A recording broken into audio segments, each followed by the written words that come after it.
It's yet to happen. It's gonna go on from here. Complicated feelings. Now I'm not sure if that's the way I should word that. I can't wait to pick this one up. Hey y'all, it's Nat. I hope you're having a terrific day today. And for this video, I'm gonna be doing a ARC reading vlog of a highly anticipated horror book of mine, as well as a very cute romance. Alright, so before we get into anything bookish, make sure to hit like and subscribe down below, and you gotta tell me in the comments, have you heard about these books? Are you eyeing these books? Are you adding them to your TBRs now? Let's talk about it. As per usual, thank you so much to NetGalley, the publishers, and the authors for free copies of these in exchange for honest reviews. Really excited going into both of them. Starting at the top with On Sundays, She Picked Flowers by 𝗖ție Schofield, and I will say it is mostly because I saw Jan Agaton read this, and she said it was one of the best horror books she has ever read. I love Jan. I trust her opinions. So I'm really hopeful this is going to be so up my alley. The synopsis alone does sound like something I'm going to enjoy because it is a Southern Gothic story where we are following this woman who escapes her abusive mother and ends up running away to South Georgia. I feel like in the woods is what it seems like. And she ends up living in this haunted house, but it turns out maybe the ghosts and haunts are going to help her figure out who she is. The cover is gorgeous. The setup definitely sounds like it's going to be character focused, which is right up my alley. And then I do love a good Southern Gothic atmosphere. So of course I had to request a copy of this one, and as I said, I can't wait to pick this one up. Then on the opposite side, we have Last First Kiss by Julian Winters, and this is actually going to be a queer second chance romance story, and second chance romance is up there for one of my favorite romance tropes, so I heard that and was immediately interested. It sounds a little reminiscent to The Wedding Planner. We are following Jordan, who works for his family's event planning company, and they're like just now moving into the wedding space again, and he is heading this big wedding. I think it's like celebrities or something, but turns out the person who recommended their business is Jamie, his cousin's best friend, and the only guy Jordan has ever really been attracted to. Actually, the only person Jordan has ever been attracted to. But when Jordan shot his shot, Jamie knocked it down, and they have been on radio silence since then. Wedding settings can definitely be pretty fun. I'm hoping the family element will add some interesting, amusing drama, but also, again, I love a good second chance romance, so here's hoping I will really enjoy this one because I think I already have something else from this author on my TBR. But on that note, that is officially it for now. I will talk to y'all again when I have started into one of these books.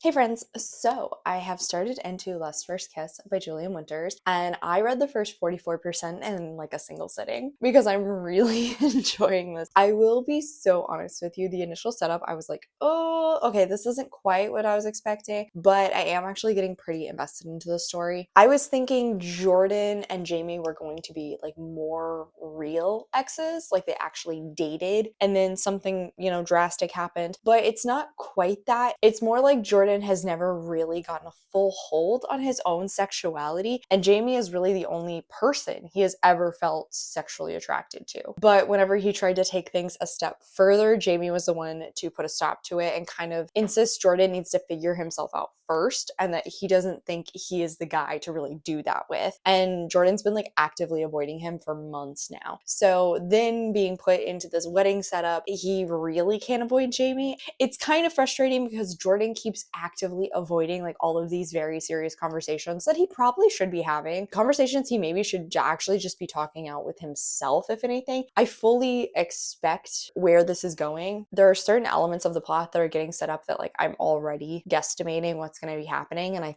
I don't think it's like especially shocking or anything like that, but I do feel like it is relatively decent representation. If nothing else, it's definitely better than the last book, which I read that had this representation. And I don't know if I should like say what it is, because on one hand it feels weird to use sexuality as a plot twist, but on the other hand, like it is kind of an integral element to the plot for Jordan's character that like he is the one who needs to figure this out. He isn't having this conversation with himself to really figure out why he is the way he is. It feels like it's kind of just something he continuously keeps ignoring and is like, okay, eventually it'll happen. It's yet to happen. But with the whole wedding shenanigans, very rom-com-y. I mean, some of the situations they're getting themselves into, it's not even quite forced proximity, but like these moments that are so couple coded, but like again, they're not a couple. In fact, there's all this awkward sexual tension between the two of them, so it's just reinforcing that and making things even more awkward, but it's really entertaining. Even though it does feel kind of contrived, I'm not gonna lie to you. I also did not realize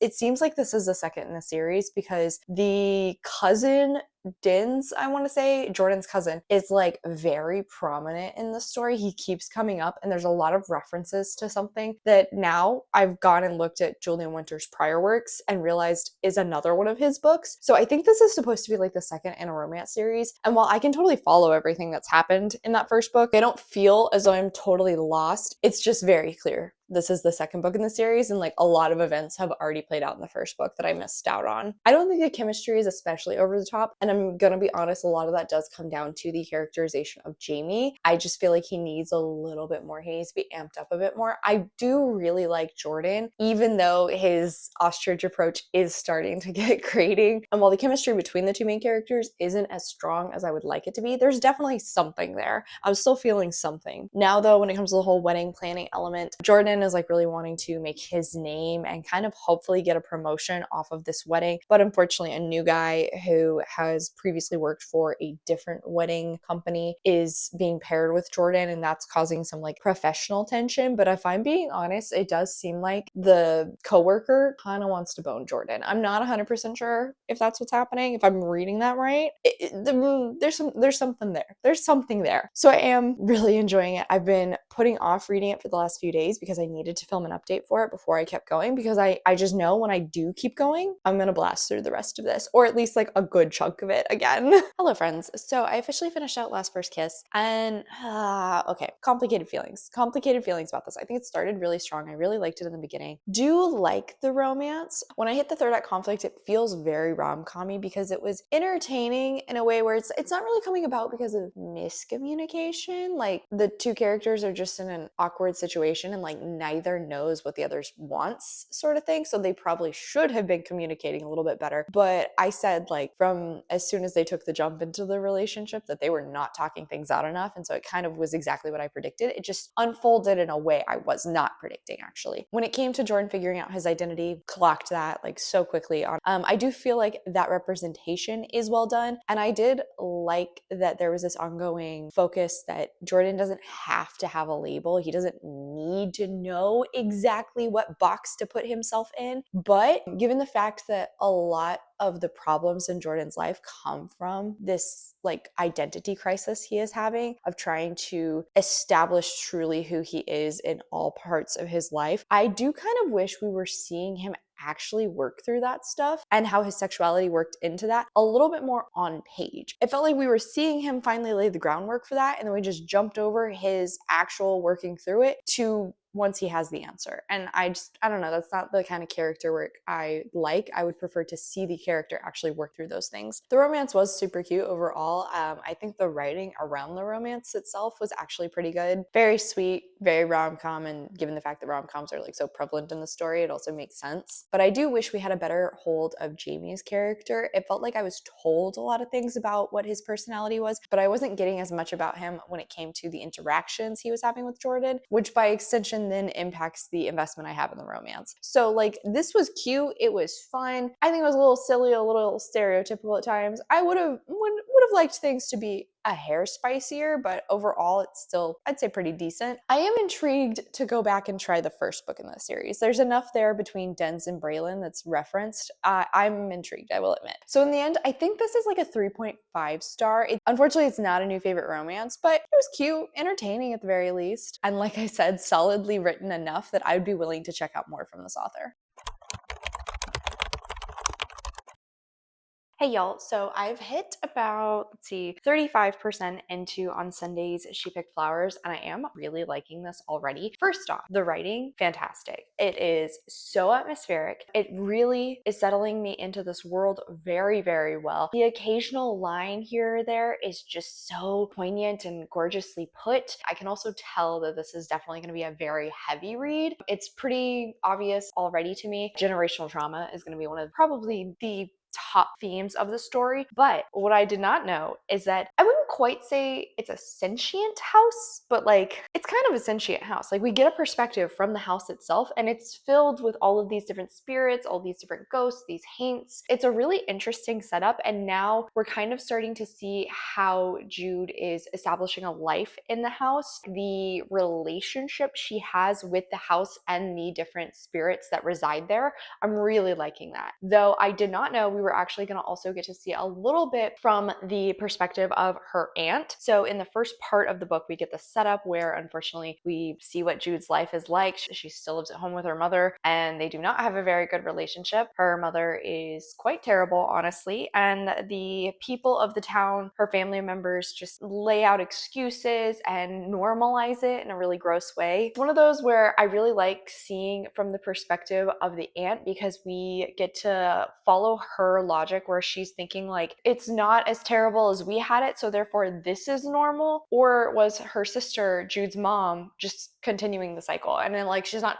thinking about it in those same terms, but you can tell that is kind of the introspection she is doing. And was she by extension guilty by playing along with it? It feels like now we are kind of setting up the actual story moving forward, and I'm really intrigued. I'm really liking this so far. Every time I do pick it up, it's like I do not want to stop reading. I want to keep going because the writing is just so gorgeous. It envelops me into the world perfectly. As I said, just some of the lines here or there are really beautiful but unsettling, and there's some of this just really amazingly vivid imagery that is going on. And now it's kind of funny that it's not cottagecore, because it's a little bit darker than cottagecore, but it's definitely perfectly aligning with the other book that I've been reading lately, Bloom, because that definitely is cottagecore, and it also has this like really great vivid imagery around nature that's going on. But like, I don't know, there it feels like we are more focused on the superficial, the surface level, the prettiness of it, whereas here it feels like we're getting a little bit more into the nitty-gritty of it, and it's adding to that unsettling feeling. I'm loving it. I'm really liking this so far. Hey guys, so I've hit about 61-ish% into On Sundays She Picked Flowers, and I am really liking this, even though I'm working through it very slowly, unfortunately. It's just poor timing on my part, but it's starting to remind me more and more of like a fairy tale story. I also feel like we are finally starting to get some real answers, so that's probably amping up my intrigue even more, but also like, it's gonna go on from here. I do really enjoy the introspection we are getting from Jude's character, and how she's really trying to cut herself off from the bad influences she got from her family members. She's really trying to change the mindset she finds herself slipping into, fighting against her first instinct, going towards violence, but also like finally allowing herself to open up a little bit and maybe form connections with person around her. I'm really liking the character work that is done around Jude. I just feel like it is phenomenally done. And as I said in my prior update, some of the lines that this author is utilizing are just so good, where it's like, even though I really can't relate to anything in Jude's life personally, I would say hopefully a lot of people can't relate to what Jude is living through at this point, even still, I feel like with some of these lines and with some of these things, it's just allowing me to form such a connection with Jude's character, and it's really making me hopeful for where the story is going to go from here, like what's going to happen next. This is one of those books where like there is not a large amount of plot going on, but what is there is just so intriguing, and I'm really curious to see how things are going to wrap out. I think it's really impressive how the author utilized all of this really vivid imagery, but it's very cool how she keeps, especially when it comes to like nature stuff, how she keeps kind of pulling from like the elements that aren't quite so beautiful in nature. This is one of those books where like I feel like I need to talk more about it, but at the same time, I don't know what else to say because I don't want to spoil anything. And like I said, there's not a ton going on, but what is there is like really knocking my socks off. I am definitely really enjoying this. I hope sticks the landing, but at the same time, I'm really not sure where this story is going to go next. I can't wait to find out. Hey guys, so I've officially finished out On Sundays She Picked Flowers, and I have very conflicting feelings about this because I really liked a lot of things about this book. I really love the writing, and I'm such a sucker for purple prosy, very lush atmospheric writing. So that right there was just like a 10 out of 10. I knew on Compile writing was going to be a 10. I really liked so many elements of this book, but I'm really bummed that one of the main focuses of the book just was a little underwhelming to me, especially because in comparison to everything else I liked about this book, if that had been stronger, I think this would have been a new favorite horror. I think it would have been a 5-star. As it stands, I didn't really love what ended up happening with the romance. I appreciate having an older woman as a main character who is also a woman of color, queer, but when it came to the romance and the relationship Jude ended up developing with Nomura, it just, I wasn't taken away with it. I felt like the pacing of it was a little off, and then like there was a certain twist that ended up happening, which I'm pretty sure I mentioned in my last update, that I felt like didn't have as much impact on me because I didn't feel that strongly about Nomura's character yet. But then things don't quite end up going that way. There's like additional twists on it and some turns, and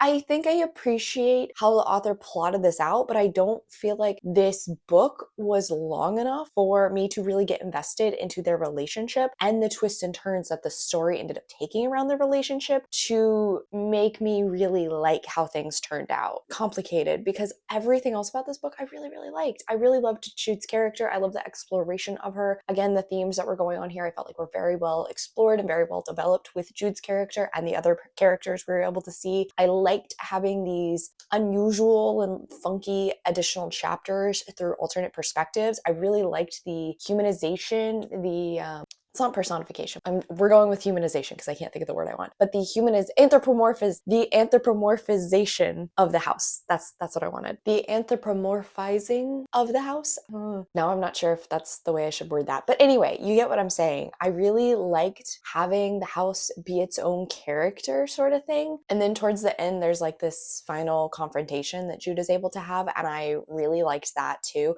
So there was so much of this book right up my alley. Really, really enjoyed. Just unfortunately, because I really liked those things, the negatives that I had like are even more glaring when compared to the positives this book had going for it. So unfortunately, this was only 4 stars, but even still, it was a very strong 4 stars. I'm going to keep an eye on this author. So much of this right up my alley. Really, really strong writing itself. I'm really glad I did get an arc of this, thanks to NetGalley, the publisher, the author, because I really hope other people enjoy this book as much as I did, especially this writing. So on that note, that is officially it for today, y'all. So thank you so much for coming to my channel. I really appreciate it. Make sure to hit like and subscribe down below. If you made it all the way to the end of this video, I guess let's leave a bear emoji in the comments down below. I don't think I specified what in either of these books involves a bear, but a bear is involved somewhere. I have links to all my socials, as well as a few ways you can support me down in the description. I come out with videos on Monday and Friday, but until then, I hope you continue to have a terrific day. Love you, bye!